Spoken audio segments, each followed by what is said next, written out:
lundi, donc hier, une causerie à l'immeuble Paul Azoumé à Cotonou. Au cœur des échanges, les dossiers de malversation, l'implication de présumés auteurs et les méthodes de désignation et d'inculpation. 2 cas ont été évoqués, le premier relatif à l'ancien ministre des Affaires étrangères, Rogatien Biaou, et l'autre portant sur la personne de l'ancien ministre chargé des relations avec les institutions, Alain Adibou, Asiomo Kanya Asiomo et Rachid Souberou. Personnes indexées dans des dossiers de prévarication, la teneur des dits dossiers, leur niveau actuel de traitement par les institutions ou organes républicains qualifiés pour les connaître, l'implication de la politique dans ces dossiers. Autant de préoccupations prises en compte par la jeunesse ABT lors de la causerie de ce lundi. La particularité de cette causerie est la présence de 2 personnalités indexées, Rogatien Biaou et Alain François Adiou. Rogatien Biaou dans l'affaire domaine de la résidence de l'ambassadeur représentant permanent du Bénin auprès des Nations Unies à New York et Alain Adiou dans le dossier LEPI, 2 ministres que le gouvernement entend traduire devant la Haute Cour de justice. Pour la jeunesse ABT, les faits reprochés à ces 2 personnalités ne sont pas fondés.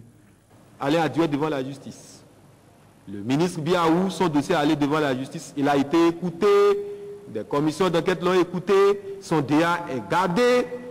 La justice a travaillé sur le dossier. Ils ont classé le dossier. Et il est resté toujours en train d'attendre.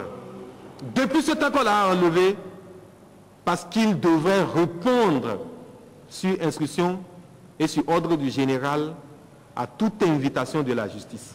En ce qui concerne les motifs d'accusation, les intéressés s'en défendent.